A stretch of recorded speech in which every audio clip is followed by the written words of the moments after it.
Je réalise, frères et sœurs, chaque dimanche, l'immense privilège que j'ai d'être au milieu de vous et de pouvoir chanter avec vous les louanges de notre Dieu. Cela vraiment réjouit mon cœur et je suis heureux d'être dans cette église au milieu de vous. Très bien. Alors, notre série de la Genèse arrive à son terme. Il nous reste encore 7 prédications et certainement peut-être dimanche prochain. J'espère que le Seigneur vous a béni, nous a aidés à comprendre mieux ce livre. On va s'arrêter au début du chapitre 11. Pour moi, ça a été une réelle bénédiction parce que le Seigneur a beaucoup travaillé ma vie au travers de ces textes et je remercie le Seigneur. Et nous pouvons vous annoncer déjà à partir d'aujourd'hui le programme futur. Donc nous comptons prêcher les doctrines réformées. Donc nous allons faire certainement les 5 solas de la réforme et ensuite les 5 doctrines de la grâce. Donc le tulipe. Donc priez déjà, vous pouvez commencer déjà à prier pour ça, pour que le Seigneur bénisse, nous aide à parler de ces choses et que cela soit une bénédiction pour nous. Amen. Donc je vous invite à ouvrir vos Bibles, si vous le voulez bien. Pour ceux qui ont les Écritures, dans Genèse chapitre 9. Aujourd'hui nous allons conclure le chapitre 9. Et dimanche prochain, certainement, nous traiterons le chapitre 10 tout entier et le début du chapitre 11. Et il est écrit à partir du verset 18, « Les fils de Noé qui sortirent de l'arche étaient Sem, Cam et Japheth. Cam fut le père des Canaans. Ce sont là les 3 fils de Noé, et c'est de leur postérité qui peupla la terre. Noé commença à cultiver la terre et planta de la vigne. Il but du vin, s'enivra et se découvrit au milieu de sa tente. Cam, père de Canaan, vit la nudité de son père et il le rapporta dehors à ses 2 frères. Alors Sem et Japheth prirent le manteau, le mirent sur leurs épaules, marchèrent à reculons et couvrirent la nudité de leur père. Comme leur visage était détourné, ils ne virent point la nudité de leur père. Lorsque Noé se réveilla de son vin, il apprit ce que lui avait fait son fils cadet, et il lui dit, « Maudit soit Canaan, qu'il soit l'esclave de ses frères. » Il dit encore, « Béni soit l'Éternel de Sem, et que Canaan soit leur esclave. Que Dieu étende les possessions de Japheth, qu'il habite les tentes de Sem, et que Canaan leur soit esclave. » Noé vécut après le déluge 350 ans. Tous les jours de Noé furent de 950 ans, puis il mourut. Amen. Nous allons prier le Seigneur, notre Père. Seigneur, tes paroles sont une lumière dans notre sentier. Seigneur, elles sont aussi le pain qui alimente nos âmes. Et aujourd'hui, Seigneur, tu as quelque chose à nous dire à travers de ces paroles que nous venons de lire dans ton livre saint. Et nous prions, Seigneur, et nous nous exposons à la lumière de ta parole. Seigneur, bénis-nous. Sonde-nous, Seigneur, à travers de ta parole. Guéris, Seigneur, les cœurs. Seigneur, reprends-nous si cela est nécessaire et montre-nous ta grâce. Seigneur, montre-nous ta grâce, ton amour, pour que nous puissions changer et vouloir te ressembler à toi. Seigneur, je prie aussi pour que tu bénisses, Seigneur, ceux qui sont au milieu de nous et qui ont besoin d'un nouveau cœur aujourd'hui. Montre-leur leur incapacité. Montre-leur le besoin, Seigneur, d'un grand Dieu tout-puissant qui change leur vie. Seigneur, qu'ils viennent à toi dans la dépendance et la foi. Seigneur, qu'ils viennent à toi, Seigneur, dans la foi en Jésus-Christ. Qu'ils courent, Seigneur, vers ton évangile et qu'ils soient sauvés aujourd'hui pour la gloire de ton nom. Seigneur, étends ta maison, étends tes enfants, Seigneur. Fais plus grande ta famille aujourd'hui. Fais-le pour la gloire de ton nom. Seigneur, moi aussi j'ai une pensée pour les enfants qui vont partir au camp. Et nous te prions, Seigneur, que tu les bénisses. Oh Seigneur, que ta parole, Seigneur, puisse les sauver. Fortifie-les, Seigneur, dans ta grâce. Nous te demandons toutes ces choses au nom de Jésus. Amen. Gloire à Dieu. Permettez-moi de vous donner une petite illustration de la vérité que nous allons voir aujourd'hui dans notre passage. Imaginez une maison qui a une fuite d'eau. Une grosse fuite d'eau dans un mur. Le mur noirci, le mur pourri, ça sent mauvais, n'est-ce pas, quand il y a une fuite d'eau comme ça, c'est vraiment pas bon. Alors, on décide de régler le problème. Et comment est-ce qu'on va le faire? On passe une bonne couche de peinture blanche, on achète un bon pot de peinture et on peint cet endroit qui est pourri. Et c'est vrai qu'au début, cela semble beau, on dirait qu'on a résolu le problème et ça paraît neuf, n'est-ce pas? Mais quelques semaines plus tard, si vous vous contentez juste de mettre de la peinture, quelques semaines plus tard, la tache va revenir. L'odeur va revenir. La moisissure va revenir. La peinture va s'abîmer, s'écailler, la moisissure est encore là présente. Maintenant, posons-nous la question, pourquoi? Parce que le vrai problème n'a pas été résolu. La fuite est toujours là, à l'intérieur du mur. Et mes frères et sœurs et amis, notre vie ressemble souvent à ce que je viens de décrire. On pense qu'un nouveau départ suffit. Cette année, je vais prendre des résolutions. Je ne vais plus vivre comme ça. Ou, Seigneur, je vois ce problème dans ma vie, je vais maintenant faire tout ce qu'il faut, je prends des résolutions dans ma vie, je vais changer. Vous savez ce qu'on fait à chaque fois qu'on fait ça? Séparé de la grâce de Dieu. Et en ne traitant pas en profondeur nos problèmes, simplement on remet une petite couche de peinture. Mais ça ne tient pas. Quand on arrive à Genèse 9, on pourrait penser la même chose. Souvenez-vous, le déluge est passé, le monde ancien pécheur de ces hommes rebelles a été vidé, la terre est toute neuve, Noé et sa famille descendent de l'arche, ils voient la gloire de Dieu qui fait une promesse avec eux en mettant son arc-en-ciel au-dessus d'eux et en promettant « je ne détruirai plus la terre ». Mais très vite, la Bible nous montre que quelque chose n'a pas changé dans le cœur humain. L'eau du déluge a bien effacé l'ancien monde, mais elle n'a pas effacé le péché dans le cœur humain. Le problème n'est pas simplement ce qui nous entoure, le problème, chers frères et sœurs, est en nous. Écoute bien ce que la parole de Dieu va te dire aujourd'hui.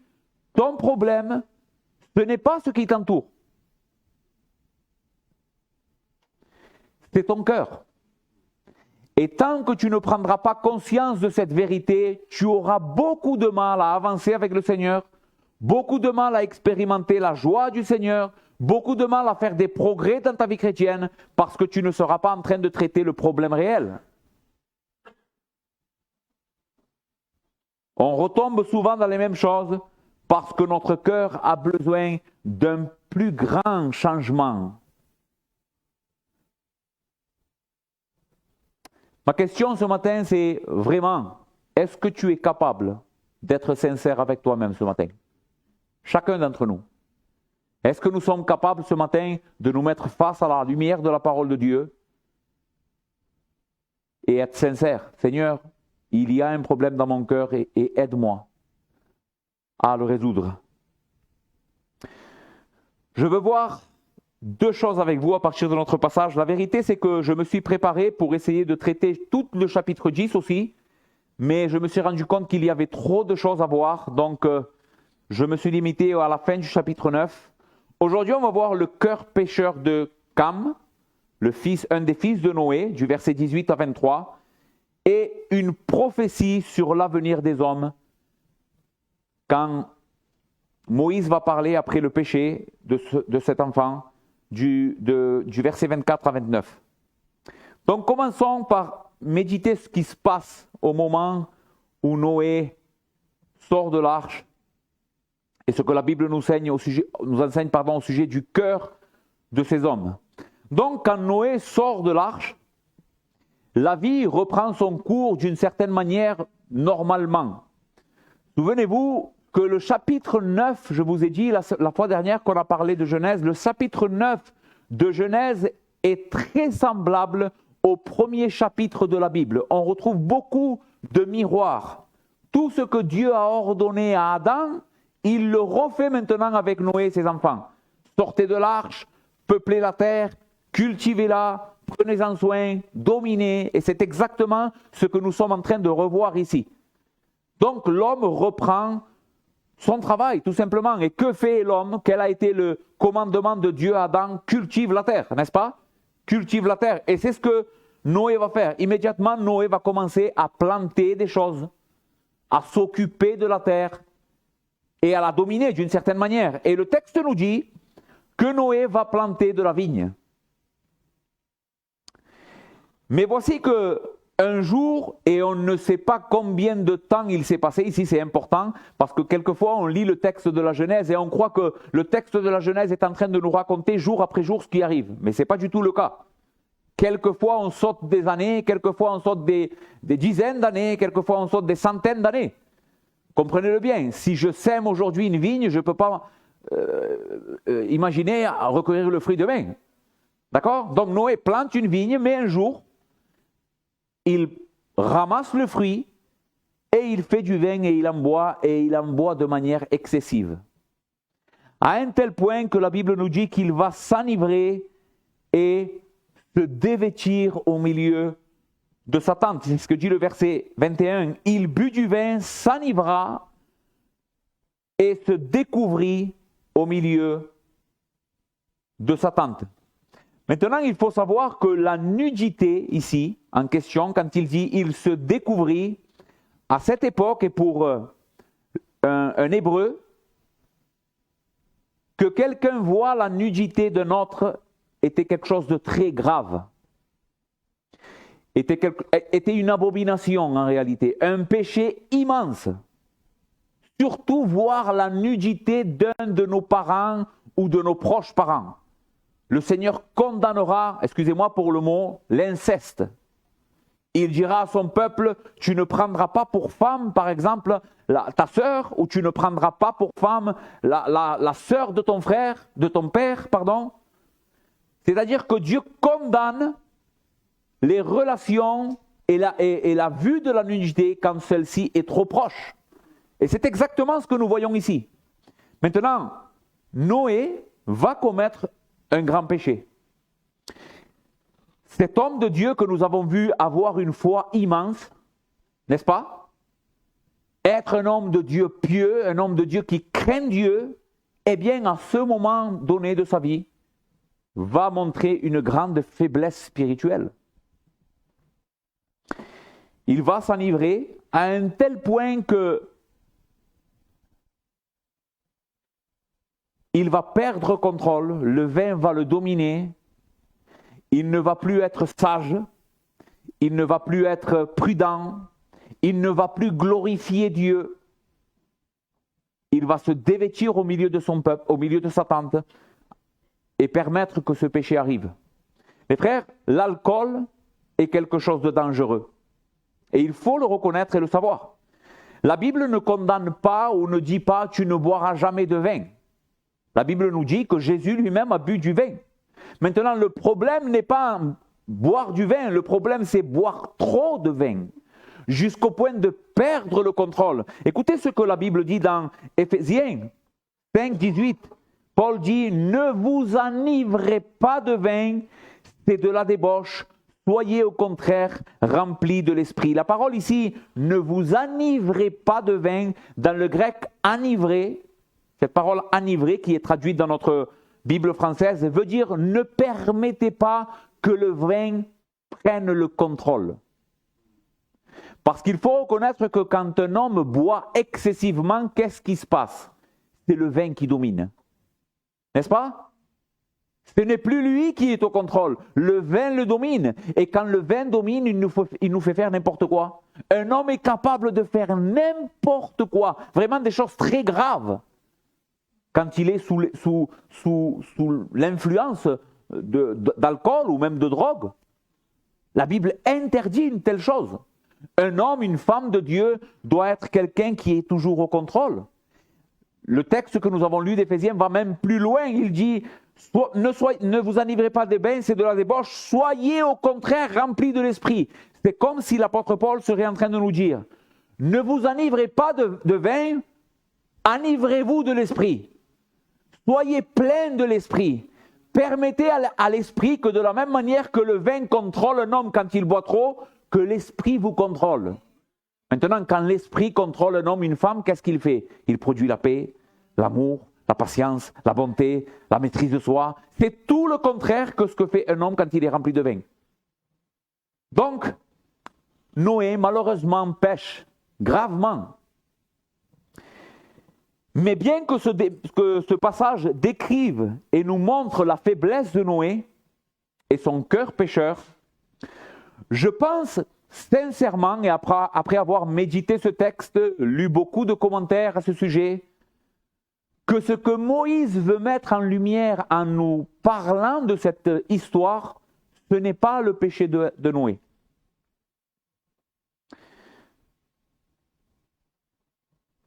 Il ne veut pas nous parler du péché de Noé et de son cœur, mais plutôt de celui de son fils Cam.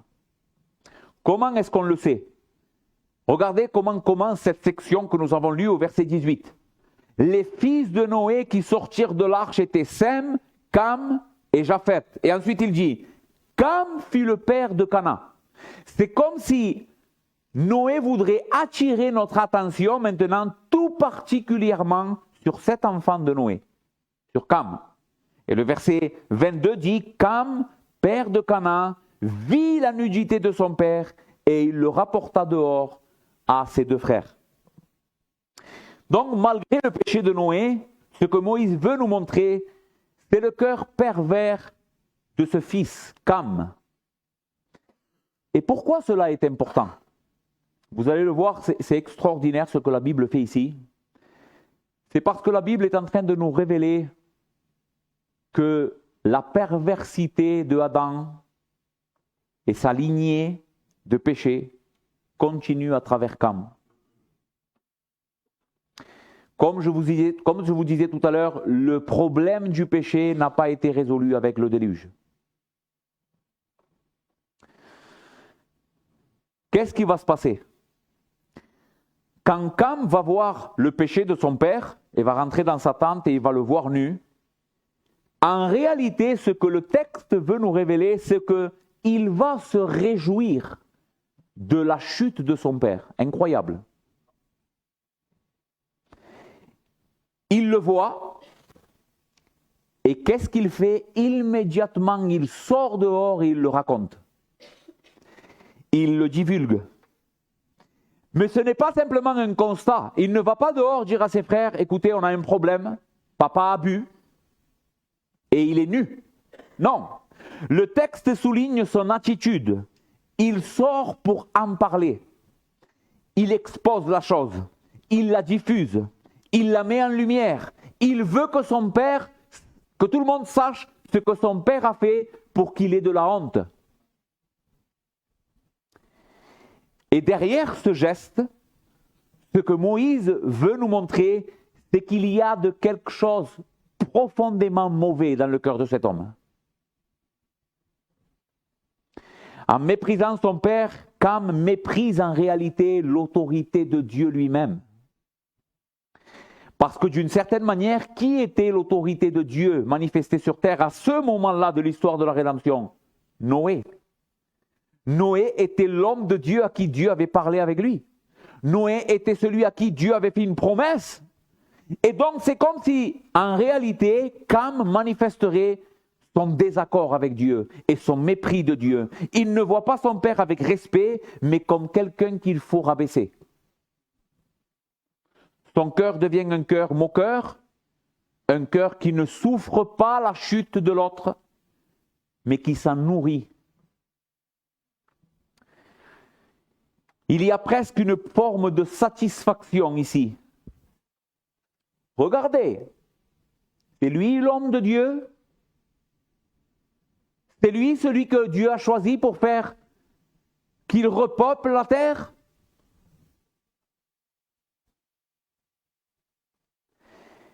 Et c'est là donc que le texte nous montre une réalité spirituelle.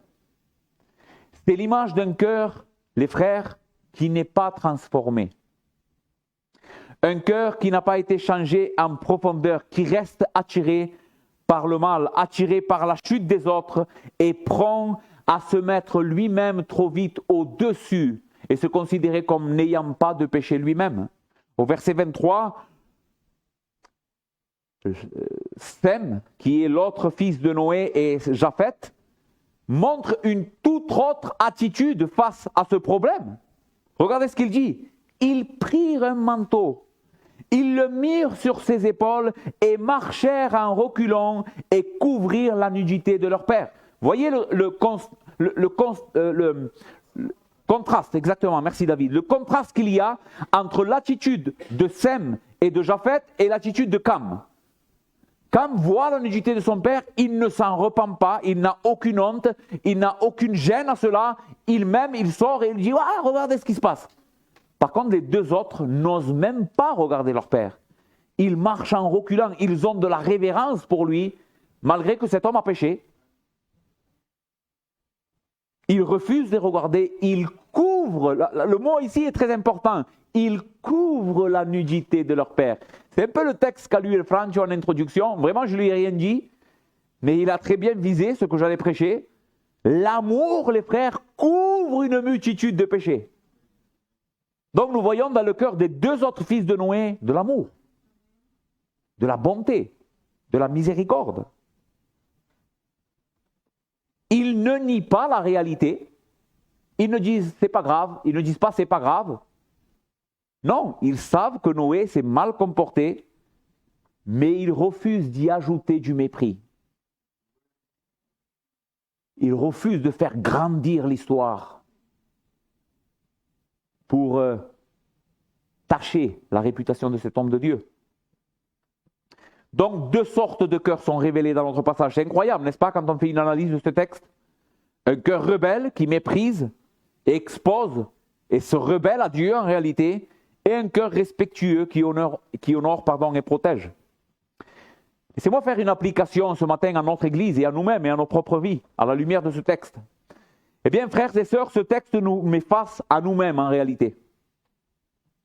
Parce qu'il faut reconnaître que nous aussi, quelquefois, nous avons des problèmes comme cela. L'attitude de Cam peut très vite devenir la nôtre. Quand quelqu'un tombe, pense à cela. Qu'est-ce qui se passe dans ton cœur? Comment tu réactionnes quand tu vois du péché chez les autres,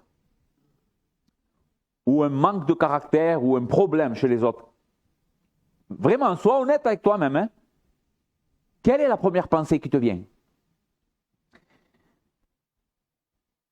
Est-ce qu'il y a une réelle tristesse à cause du péché que tu es en train de voir dans cette personne? Est-ce que tu es triste? Ou est-ce que cela fait naître dans ton cœur une certaine forme de curiosité? Ah, tu as vu? Lui aussi, ou elle aussi, fait des choses mauvaises. Hein? Est-ce que tu cherches à l'aider? À prier pour cette personne, pour ce frère, pour cette sœur, ou pour quelqu'un que tu connais, pas forcément qu'il soit chrétien? Ou est-ce que ton premier réflexe, après avoir vu cela, c'est aller immédiatement le raconter à d'autres? Et le divulguer pour le mettre en lumière. Souvent on fait cela, et c'est tellement, le péché est tellement profond dans notre cœur, les frères. Vous savez pourquoi on fait cela souvent? Pourquoi quand on voit le péché de notre, on est prompt à aller le raconter à d'autres? Parce que d'une certaine manière, c'est comme ça qu'on se valorise nous. C'est de l'orgueil en réalité. On est en train de construire notre réputation sur la ruine des autres. Tu vois ce qu'il est? Quand tu dis « tu vois ce qu'il est », ce que tu es en train de dire, c'est aussi « moi je suis meilleur ». Tu vois ce qu'il est? Moi je ne le fais pas.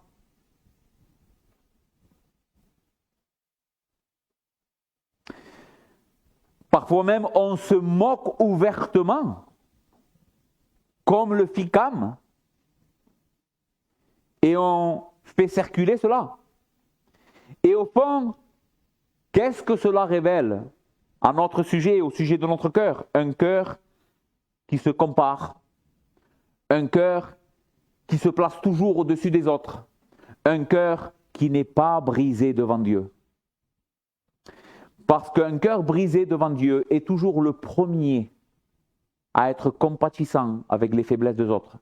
Et je crois qu'ici, il n'y a personne ici ce matin, personne, vraiment, je le dis, et moi le premier, qui soit libre de ce que nous sommes en train de voir ici.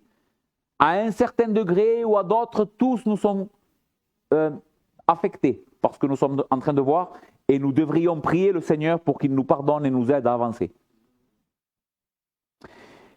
Mais qu'est-ce qu'est le message de l'Évangile ? Qu'est-ce que l'Évangile nous rappelle ?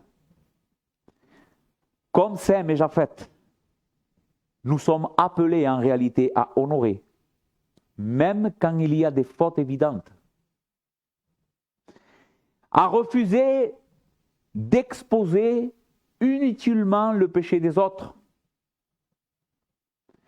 à protéger la dignité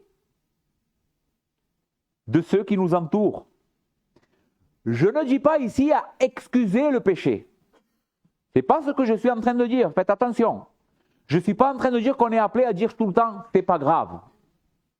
Peu importe ce que l'autre fait, c'est pas grave. Non. Un chrétien ne dit pas tout le temps, c'est pas grave. Un chrétien dénonce le péché, mais il y a une manière de le faire. Une manière qui est empreinte d'amour, de bonté, de miséricorde, de bonnes intentions pour celui qui a péché. Écoutez ce que l'apôtre Paul dira dans Éphésiens 10, versets 10 à 14. Examinez ce qui est agréable au Seigneur et ne prenez point part aux œuvres infructueuses des ténèbres, mais plutôt condamnez-les. Car il est honteux de dire ce qu'ils font en secret, mais tout ce qui est réprouvé ou condamné ou mis en lumière, c'est ce qu'il va dire plus bas, est mis en plein jour. Car tout ce qui est ainsi manifesté est lumière. C'est pour cela qu'il est dit, réveille-toi, toi qui dors, relève-toi d'entre les morts et Christ t'éclairera. Ce texte est formidable. Vous savez pourquoi ? Parce que Paul est en train de nous enseigner ici comment est-ce que nous devons traiter les péchés les uns des autres. Comment est-ce que nous devons le faire ? Paul dit, ne prenez point part aux œuvres infructueuses des ténèbres, mais plutôt condamnez-les. Quand je vois un frère, une sœur, un ami, quelqu'un de la famille, qui est en train de marcher dans le péché, mon devoir, et je dis bien mon devoir, c'est d'aller et le reprendre. C'est de lui dire, écoute, il y a ce problème dans ta vie et je veux t'aider. C'est de cette manière que le texte nous dit qu'on met en lumière. Pourquoi ? Parce que le péché désire toujours être caché. Le péché dit toujours, c'est pas grave. Le péché dira toujours, non, ça va, j'ai rien. Et nous avons besoin que nos frères, que notre femme, que notre mari, que nos enfants viennent nous dire, écoute, il y a un problème. Parce que quelquefois, nous sommes tellement aveugles dans notre propre cœur. Et c'est ainsi que Paul nous enseigne, non, ne prenez point part aux œuvres infructueuses des ténèbres, mais condamnez-les, pas condamnez-les dans le sens de divulguez-les comme Cam, mais plutôt mettez-les en lumière.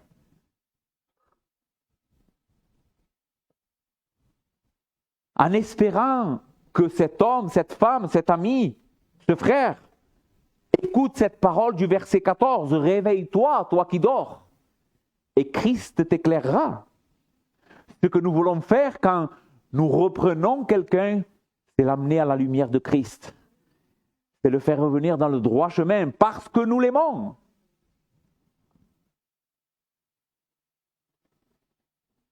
Et surtout, les frères, qu'est-ce que nous enseigne au sujet de l'Évangile? Cela nous ramène à Jésus. Parce que nous avons tous été comme Cam. À un certain moment de notre vie ou à un autre, nous avons été cet homme. Avec un cœur orgueilleux, dur, raide, en ce qui concerne l'amour, et prompt à juger. Mais qu'est-ce qu'a fait Jésus? Est-ce que Jésus nous a traités selon ce que nous sommes? Non, pas du tout.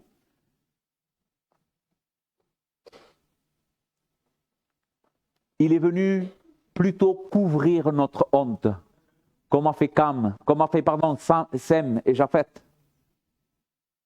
Et c'est parce que nous avons été couverts par sa grâce que nous pouvons à notre tour abandonner le mépris et apprendre à aimer. Dans 1 Corinthiens 4, verset 7, il est écrit « Car qui es-tu » Car qu'est-ce qui te distingue? Qu'as-tu que tu n'aies reçu? Et si tu l'as reçu, pourquoi te glorifies-tu comme si tu ne l'avais pas reçu? Frères et sœurs et amis, si tu es ce que tu l'es par la grâce de Dieu. Si tu es un homme saint, une femme pieuse qui aime Dieu, qui ne commet pas le péché de Noé, par exemple, qu'as-tu que tu n'aies reçu? Et si tu l'as reçu, pourquoi te glorifies-tu comme si tu ne l'avais pas reçu? En réalité, tout ce que tu es, toutes ces choses bonnes que tu as, devraient te pousser à glorifier Dieu. Et à dire, Seigneur, merci, parce que je ne suis pas un ivrogne, je ne suis pas un drogué, je ne suis pas un voleur, je suis un homme qui t'aime, mais c'est ta grâce qui a fait ça de moi, et je veux aider les autres à être comme moi. D'accord? Donc les frères et sœurs, une telle attitude ne peut pas passer inaperçue, comprenez-le. Cette attitude de ce fils de Noé, de Cam, Dieu le voit. Et le Seigneur humilie toujours celui qui s'élève. Toujours. Ça, c'est une loi dans le royaume de Dieu. Il y a une loi dans l'univers de Dieu. Comme si je jette ce verre d'eau en l'air, qu'est-ce qu'il va faire? Il tombe, n'est-ce pas? Pourquoi il tombe? C'est la loi de la gravité.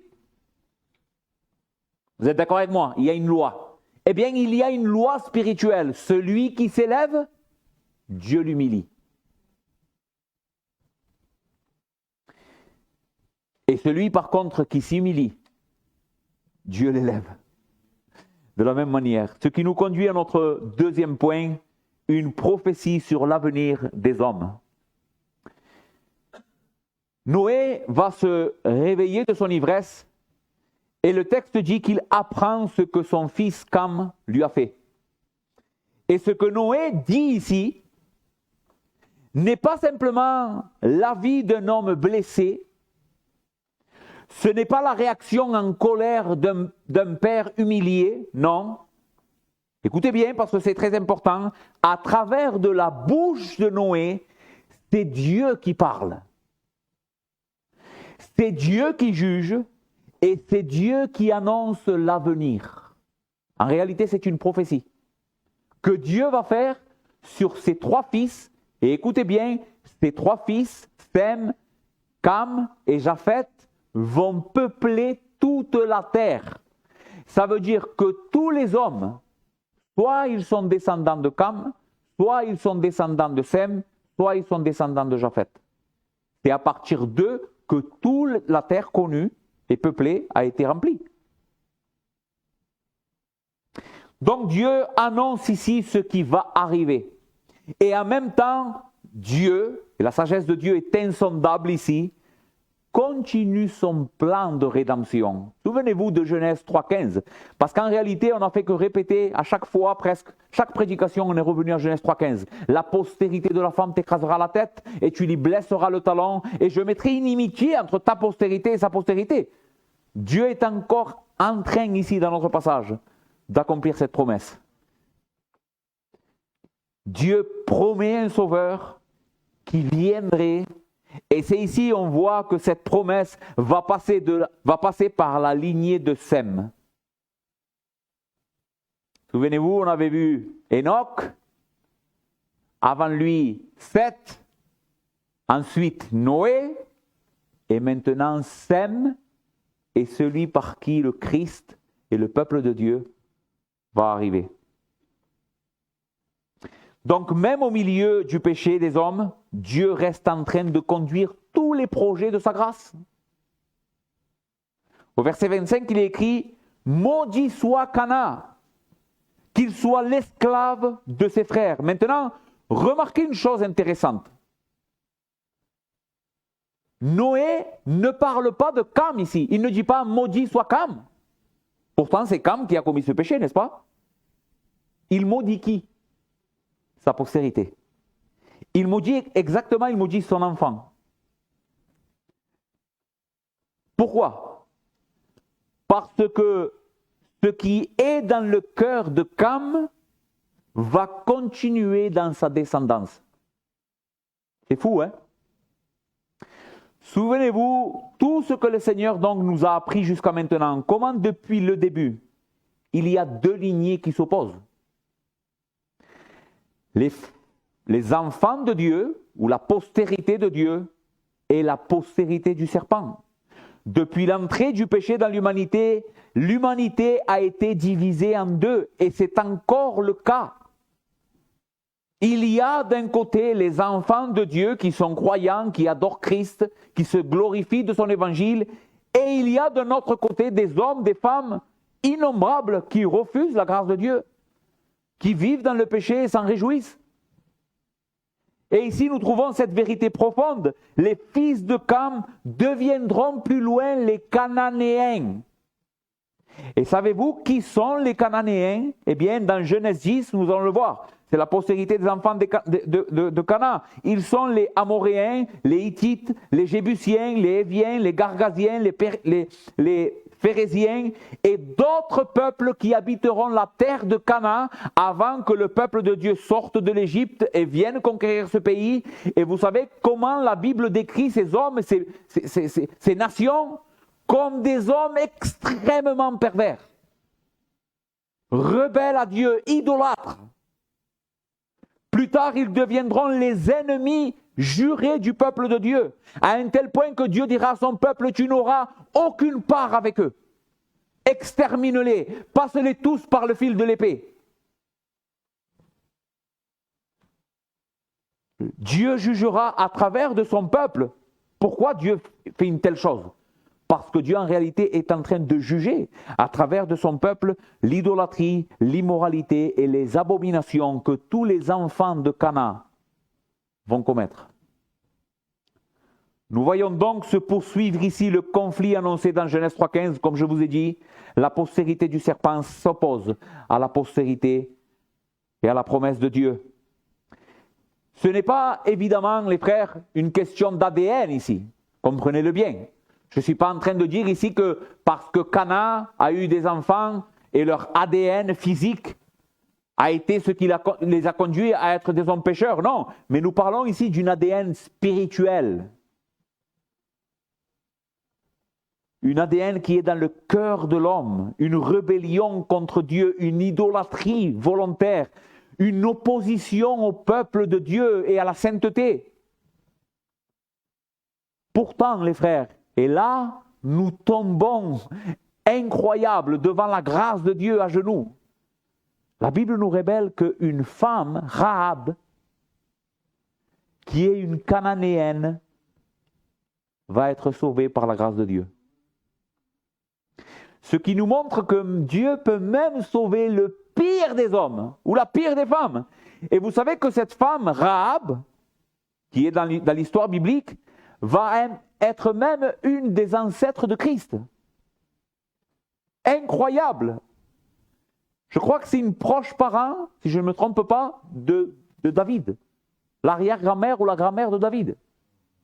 Non? Qui est Rahab?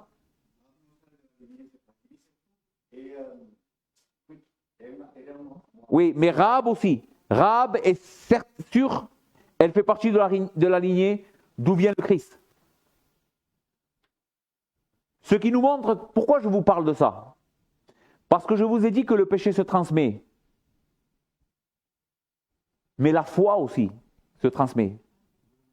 Et Dieu sauve des pécheurs par la foi.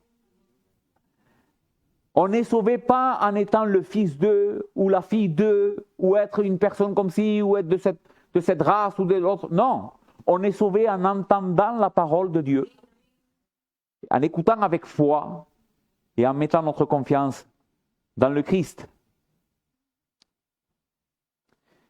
Écoutez comment le verset 26 désigne Sem. Béni soit le Dieu de Sem, C'est incroyable ici, vous savez pourquoi? Parce que Dieu va s'identifier ici, dans notre passage, à cette lignée, en disant « Je suis le Dieu de Sem ». Il ne dit pas ça de Cam, et il ne dit pas ça de Japheth non plus. Il ne dit pas « Béni soit le Dieu de Sem et de Japheth », même si les deux ont eu le même comportement. Dieu dit ici « Je suis le Dieu de Sem et je lie mon nom à cette postérité ». Maintenant, cette postérité sera un moyen de bénédiction pour tous les peuples de la terre, parce que c'est de Sem que viendra Christ. Et la Bible dit que le salut vient des Juifs. Donc ici, la bénédiction est spirituelle. Dieu veut se révéler d'une manière particulière à travers la lignée de Sem. C'est par cette lignée que viendra plus tard le peuple juif, Abraham. Si nous plus tard, je ne sais pas si le Seigneur le permet, on voit les autres chapitres de Genèse, on verra qu'Abraham descend de là, descend de cette lignée, et finalement d'Abraham, David, le Christ. Au verset 27, il est écrit « Que Dieu étende les possessions de Japheth et qu'il habite dans les tentes de Sem ». Japheth va s'étendre, c'est-à-dire il va grandir, mais sa vraie bénédiction sera de vivre près de Sem, sera d'habiter dans ses tentes. Et si on fait une analyse, vous savez qui est Japheth? C'est l'Occident. Nous sommes les descendants de Japheth. Tout l'Occident, c'est les enfants de Japheth. Tout le Moyen-Orient, c'est des Sémites. Ils descendent de Sem. Donc, nous voyons qu'à travers ces paroles que Noé va prononcer après le péché de Cam, ce sont en réalité un dévoilement du plan de Dieu pour son peuple, et surtout du salut en Jésus-Christ, n'est-ce pas? Dieu est en train de prophétiser comment son salut viendrait. Finalement, ce qui nous conduit à la mort de Noé, le texte finit en disant « Noé mourut » et il nous raconte combien d'années il a vécu. Donc cela nous montre que même après le déluge, même après l'alliance avec cet homme, la mort est toujours là.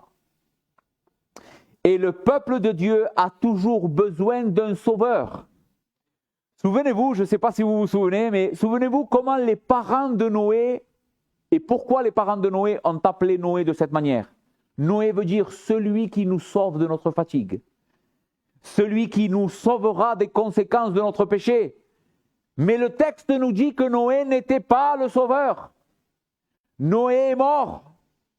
Et il est encore mort. Mais Jésus-Christ est mort. Et 3 jours après, il est ressuscité d'entre les morts. Noé ne peut pas se relever jusqu'à ce que Christ, le Fils de Dieu, revienne en gloire et lui dise « Noé, sors de la poussière ». Car c'est Jésus le grand sauveur. C'est Jésus, des centaines de milliers d'années plus tard, le vrai sauveur viendrait. Celui qui nous rachèterait de notre misère. Celui qui enfin nous sauverait de la conséquence du péché. Christ est mort, mais il est ressuscité. Quelques applications et nous finissons. D'abord, ce texte nous montre que nos vies laissent une trace. Écoute bien. Ta vie et la manière comment tu es en train de vivre ta vie a des conséquences. Ce que Cam a montré dans son cœur ne s'est pas arrêté à lui, n'est-ce pas? Noé n'a pas maudit Cam, il a maudit sa postérité. Cela continue. Et c'est pareil pour nous d'une certaine manière, les frères. Notre manière de parler, notre manière d'agir, notre manière d'honorer ou de mépriser Dieu est en train d'envoyer un message à ceux qui nous entourent. Et ces mauvaises habitudes, ce mauvais comportement, ce mauvais exemple se communiquent. Tu sais que tes enfants sont une éponge? Tu le sais ça? Tes enfants ne font pas autre chose que t'imiter. C'est pour ça qu'on dit tel père, tel fils. Parce que c'est vrai, tu es en train de leur inculquer ce qu'ils doivent être et comment ils doivent faire dans la vie. Tu t'imagines la grande responsabilité que tu as? Des fois, on se dit, Seigneur, regarde ma situation, regarde ce que je suis en train de vivre. Mais oui, mais tu as semé beaucoup de choses mauvaises. Tu ne peux pas t'attendre à récolter de bonnes choses. Mais aujourd'hui, le Seigneur te dit, prends conscience de cette réalité et commence. Il n'est jamais trop tard. Il n'est jamais trop tard pour se mettre au travail et donner un bon exemple. Avoir une bonne influence sur ceux qui nous entourent, les frères. Une bonne influence, non simplement dans notre famille, bien sûr, premièrement de notre famille, mais aussi dans notre église. Nous avons une influence. Les yeux de chacun d'entre nous se posent les uns sur les autres.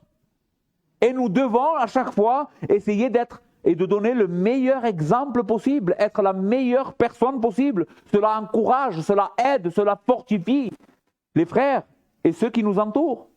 Dans ton travail, c'est exactement la même chose. Je disais à une jeune fille hier qui va se marier, je lui disais, tu sais, la Bible dit que sans un mot, tu peux changer ton mari.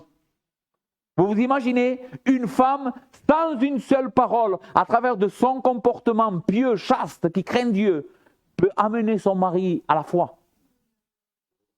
Bien sûr, notre comportement compte. Nos attitudes comptent, nos paroles comptent, nos exemples comptent. Ensuite, le texte nous montre où se trouve